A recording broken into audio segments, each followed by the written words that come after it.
What's up, guys? Big Frizz here, and today we're doing something a little different. This right here is MTGO. Now, if you guys don't know what MTGO is, it is short for Magic Gathering Online. And Magic Gathering Online is software that you could download from wizards themselves to, it's like playing real life Magic on a computer. You collect cards, you make decks, you play drafts, you do sealeds, and all that stuff. But it does come with a price. It costs a lot of money to do these things. So usually the people that you find on MTGO are people that, they just don't have the time to go out to comic book shops or, local places where you could play Magic the Gathering. They just rather do it online. So anyways, today's deck that I'm going to show you. Now, I'm not going to be doing this too often because I don't play too much on MTGO. It's usually draft, and I usually end up selling the cards I get anyway. But this deck that I'm going to show you right here is actually a fairly cheap deck. It's less than $4, I think, less than $4 or $3. So, I mean, I don't have any of the dual lands, which I plan on getting soon. But once I get the dual lands, this deck would still be like $7 or $8, between $6 to $8 on MTGO. So, anyways, this deck here is my Deranged Outcast deck, aka my Hey Ya deck. Get it? Get it? Nice pun. Anyways, basically it's based off of one card, and that is Deranged Outcast. Deranged Outcast is a great card, came out in the Dark Ascension block. It's a human, and it's basically for 1 in the green, and for 1 in the green, its ability, you sacrifice human, put 2+1/+1 counters on target creature. So, yeah. It's a great little card here. I think it's very underutilized. It's actually a fairy. Right now, it's a It's a very cheap card on MTGO. It's only like 50. It's only like half a ticket. It's ridiculous. But yes. So basically, this is like a green-white sprinkle in black for basically like a human deck, and the goal of the game is to either have a big flying spirit coming at you, or a big throbbing sentry that was flipped into a throbbing militia with trample. So I'm just gonna go one by one through the drops and tell you how they, work with the Deranged Outcast. First card here is Avacyn's Collar. It's an equipment, and you equip to a human. If you equip it to a human, if it dies, you get a 1/1 white spirit creature token with flying onto the battlefield. This guy goes well with the Dune Traveler. It's not, the most important card in this deck. You could switch it out for anything else that you find more valuable. But I find that it just works well with Dune Traveler to get more spirits. It works well with Deranged Outcast because you could put that on the spirit that you get from Collar. And just basically it gives you value for the guys that are dying. Prey Upons. This is fairly good removal here. It works well with the Throbbing Sentry. It works well with any creature that has counters already. It just works very well. Avacyn's Pilgrim, basically the mana ramp. I want to be able to get the Sentry out early, and it's a human, so it gives you more value. You could sack it to the Outcast later when you're not worrying about mana. And then Dune Traveler, who is an all-star in this deck. Just basically sack it, you get a spirit, sack it while it has Avacyn's Collar on it, you get, more spirits. It's just a really good card. And this card here, Gather of Townsfolk, is my favorite card in the whole Dark Ascension block, even more so than Deranged Outcast. I just love it. I think it's just great value. The Fateful Hour is a nice plus. You'll never usually play it with Fateful Hour, but if you do, it's awesome.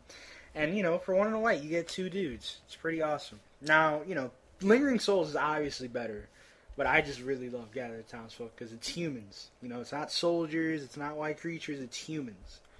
Intangible Virtue, it's fairly obvious why Intangible Virtue is in this deck here. Everything's a token pretty much. Lingering Souls, human tokens, spirit tokens, everything's a token. So you might as well have Intangible Virtue in there. Now, obviously, this deck isn't Innistrad block legal because they banned Lingering Souls and Intangible Virtue, but I wouldn't mind playing this in Constructed just to see how it does. This wouldn't be too much of a competitive deck. I mean, obviously, your big-time decks that always place are better, but I think this is just a good, cheap competitive deck for you guys that are just starting out in Magic and don't want to spend too much money. Deranged Outcast, this guy's awesome, as I said before. Its ability is so good. Guys, you should only either be putting the counters on Throbbing Sentry or a Spirit. That's basically it. I mean, yeah, you could put it on a human token. You could put it on a Deranged Outcast himself every now and then. But really, it should only go on the Throbbing Sentry. Those two work amazingly well together because you sack the Doom Traveler, your Sentry flips, and you can put it on the Sentry. You know, if you play it right, you should at least have a 9/8 trample guy that they have to worry about. You know, it's pretty good. Scorn Villager, great. It's another human, so, you know, if you don't find yourself in the situation where, oh, I have too many... If you find yourself in the situation where you have too many land, you could sack it later. And when it's flipped, it actually provides... it provides a lot of value when it's flipped. It flips into a werewolf, which, you know, it doesn't work well with this build. But its ability is nuts. Add 2 green mana to your pool. That means he's always going to have enough mana to work with the Deranged Outcast. Always. Because his is 1 in the green. So I'll always have the mana open to be able to sack something when he's flipped. So it's pretty awesome. Lingering Souls, obviously, you know, why would you not have this in almost any deck? This Lingering Souls is such a good card. You get so much value off of it. 4 dudes for 5, basically. And you get 2 dudes for 2 also, which is why I like Gather Townsfolk on a flashback. And it's why I play the Swamps in the first place. These are usually what wins me the games, is I put the counters on Lingering Souls. Now, the questionable card here is Elder. Elder of Laurels is, he's a human, which is good, but I usually don't want to sack him because his ability is pretty good. His ability is, for 3 and a green, target creature gets +X/+X until the end of the turn, where X is the number of creatures you control. I usually do have a lot of creatures out on the battlefield. Now, I find myself in situations sometimes where either the Deranged Outcast somehow died, maybe it got canceled, you know, so then I end up, what usually happens is I end up with a lot of creatures out there, because I'm either playing Gather Townsfolk, Lingering Souls, you know, I have a lot of creatures out there, so this comes in handy. It really does. For those situations, you know, if I don't have a Deranged Outcast, then I have an Elder, and basically what I can do there is swing in with everybody.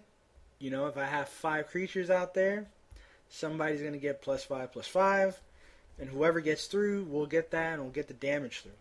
But, you know, I much rather have the Outcast more than the Elder. I might take out the Elder, you know, depending on how it plays. I've been playtesting a little bit with this deck, and this card wins me games. I haven't really had a problem where it's lost me a game or anything. I've never been sad when I've seen this card, but I was thinking either putting 1 Thalia and 1 Mentor of the Meek, maybe, or another Throbbing Sentry in one of those cards. So it's a thought. And the last card here, Throbbing Sentry, I mean, it's pretty obvious why it's in here. It's a human, but when it's flipped, it's a really good, you know, 5/4 trample, and you can put counters on it, so make it bigger and stronger.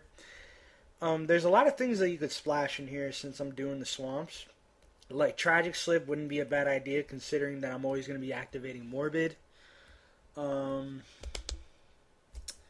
don't know, maybe... Nah, I mean, Tragic Slip's the only black card I could see going here. Maybe Undying Evil to keep something alive, but basically Tragic Slip would be like the only card that you could splash in here. And my sideboard isn't really nothing to talk about. I mean, these are all just tests. My sideboard is just creatures that I'm testing in this deck to see how they work. And I mean, Crushing Vines is always going to be in there, and Fiend Hunter is a good answer for stuff. Oblivion Ring is a good answer for stuff, and then at some point I want to, you know, put some mass removal there just in case. But I really like this deck. I really love Deranged Outcast. I think his ability is so good. And yeah, let me know what you guys think about this deck. Let me know if you guys want to see any playtests. You know, I'll happily throw that up on my channel if you guys want to watch. And yeah, if you guys want to see any more of these in the near future, just let me know. I'm Frizzy. You guys have a nice day. Peace out.